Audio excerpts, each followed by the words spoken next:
complex and essential theme, the faces of extremism and violence and what some call terrorism, and what a Unitarian Universalist response might be. Our purpose is not to dwell in the darkness, but to discover the courage to foster peace, a peace rooted in deep compassion and informed understanding, and most importantly, the bold, active, and joyous resistance to injustice. We are here to honor the interdependent web of all existence, of which we are a part, recognizing that all life is sacred. We declare that our values of freedom and liberty are too precious to be undermined by any form of violence. We live in an age where the threat of violence can feel omnipresent.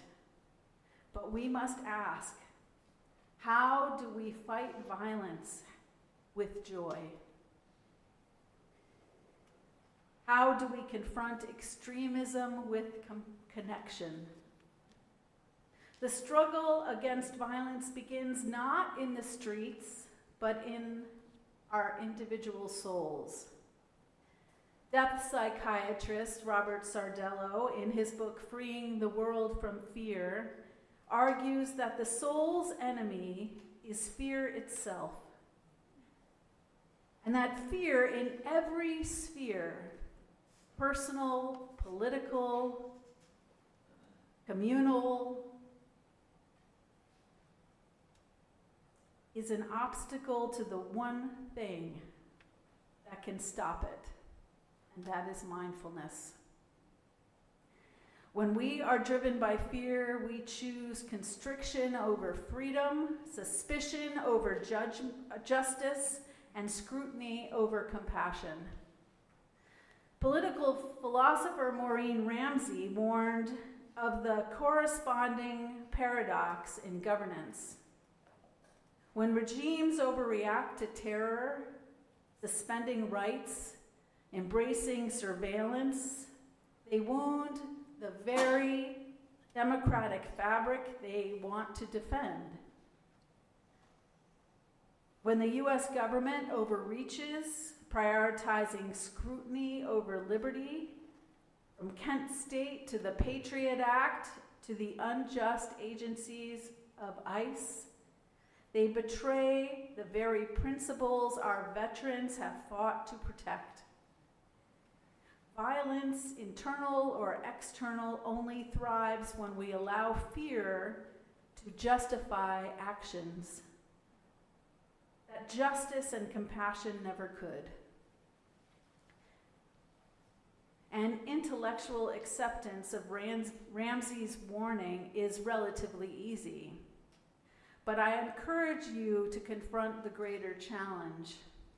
If we truly embrace Ramsey's warning, we must constantly check our own fear, our own blind spots, lest we become the very thing we fight against. And as Sardello counsels, the challenge is not to escape fear, but to confront, embrace, and transform it by strengthening our competence to hold kindness and love and compassion in the face of fear. Isn't that why we gather each week? Isn't that why you come to church? To open your hearts just a little bit more, to see how it connects to all the things you face during the week, and open it just a little bit wider still. Our collective action is also guided by what liberal historian Howard Zinn calls the act of true morality, that sometimes necessitates civil disobedience and moral courage. The willingness to challenge unjust laws in the name of a higher good. This is the truth behind good trouble, a phrase given to us by John Lewis. He endured several beatings, yet he knew the profound power of nonviolent action to dismantle oppression. Good trouble is necessary trouble. It honors a higher moral law, and it is the active moral engagement which our UU values and our covenant call us. It is an invitation to disruption of an unjust peace, a peace that exists only for some and not for all, with radical love and compassion. True understanding only emerges when we share, recognize our own perspective, and that our perspective is always limited. It's always limited. And remember that the larger, magnificent web of all existence of which we are a part. This commitment to listening deeply is why many of us have dedicated ourselves to practices of nonviolent communication, as evidenced by our community circles and the free Building Bridges workshop that's on Wednesday. To understand what is happening completely, we must learn to listen more than we talk. I'm not a very good example of that on some days. Although when I can't come up with what I want to say, I sometimes think, wow, I could just have 15 minutes of silent reading or 15 minutes of conversation. Queen Reina Al-Abdullah's children's story, The Sandwich Swap, is a powerful metaphor for this. Empathy and compassion can transform perceived enemies back into friends, but it can also, the loss of empathy and compassion is what breaks us apart. Truly putting yourself in the shoes of another person, someone completely different than those sitting in this room, is what happens, what opens your heart to more and more love. The individual you perceive as your opposite is you, not your opposite. There is no opposite. This brings us to the profound meditation of Zen master Thich Nhat Hanh. Please call me by my true names. His reflection asks us to recognize that every person contains the seed of both good and evil. Every face of violence or terrorism is rooted not simply in malice, but in life circumstances, miseducation, trauma, suffering. We are all part of the same human ecology. I took out of my sermon a discussion of the film, The Weather Underground. Have any of you seen the documentary? I highly recommend it. I thought about showing it after church, but it's pretty depressing. The Weather Underground is a documentary about the liberal democratic youth who got together in 1960s and then decided that their nonviolent, peaceful methods were not working anymore, and they ended up bombing a bunch of buildings. So when we liberals think that only extreme terrorism comes from the right, we are wrong. And complete transformation, whether personal or societal, demands struggle, as Frederick Douglass stated. And if there is no struggle, there is no progress. Resistance fueled by love melts hatred and forges understanding. In his book, The Story of My Experiments with the Truth, Gandhi reveals that his earliest practice of nonviolence, satyagraha, began not in politics, but in his own home. For example, he candidly admitted to being a jealous and authoritarian husband, recognizing that his own internal violence of the spirit was an obstacle in his marriage. His crucial realization that genuine reform requires self-purification and that his wife could actually be won over with love rather than coercion changed his own heart and became a crucible for his political philosophy. While Gandhi, just as all political figures from the past, was imperfect, this highlights the vital reminder that we must all confront the ways we recreate the violence in our culture, in our own lives, the way we recreate our fear response in our own lives. All meaningful transformation requires self-examination to overcome injustice at all levels of our lives.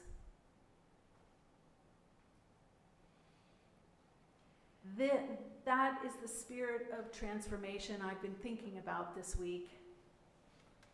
And it kept me thinking about this time in 1986 when Hands Across America happened. Were any of you part of Hands Across America? I was too. This extraordinary one-day event where an estimated 6.5 million people joined hands to form a human chain across the continental United States to fight hunger and homelessness happened before cell phones, before GPS, before computers. People of all stripes and varieties showed up to their assigned locations for a common, humane cause. Pam and I were there. And my college friends and I drove from Farmington, Maine to New Jersey to participate. We didn't quite get to our exact location, but we found the line and we jumped in and held hands. This was a powerful, peace-filled demonstration of collective intention and hope. A true manifestation of the soul's power over fear of scarcity. It's just like is happening today. In 1981, Ronald Reagan severely cut the food stamp program, increasing food scarcity in the United States. And I've been thinking a lot about how much good holding hands again would be. How much holding hands would help our country get together again after all the strife and heal our spirits. 2036 will be the 50th anniversary of Hands Across America. Maybe we could form a human chain from the UU Falmouth to the UU Fellowship of San Francisco, where I was an intern. I'm not sure that we could do that, and I'm not really sure that this would be the tipping point that brings us back from the brink of our divisiveness in our country. But holding hands, especially after we've weathered as a nation during COVID, is bound to be a healing act. That spirit of action lives here at UU Falmouth. This congregation counters constriction of fear by expanding our collective soul through visible acts of love. You have already planted so many seeds of hope in this community. The alternative gift market, which channels generosity into global good. MLK breakfast, which bridges across racial and civic divides to bring people together, partnering with groups like PFLAG and Indivisible and the Cape Cod Foster Closet to support vulnerable families. Societal change is not an accident. It is deliberate. It is persistent. Feel proud of the work you've done and recognize there's always more work we can do. It is not lost on me when thinking about Hands Across America that UU Falmouth used to hold hands during the benediction response to Longtime Son. Of course, there are many reasons you've stopped, COVID not being the least of them. But how healing might it be to hold hands again during the benediction response? Or at least look at each other. Maybe even form a circle and look at each other. Hold up your hands. Louise is doing this. We could do this together. Wouldn't that be one step toward unifying the congregational body? And wouldn't that be one step toward unifying our country? Today, I invite you to take one small action, one step toward the world you want to see manifest in this world. Look beyond some stereotype you like to walk around with,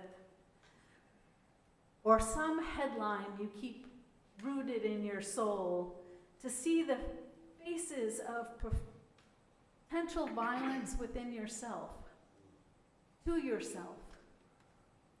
What violent message do you tell yourself of not being worthy enough, or not being good enough, or not having enough time?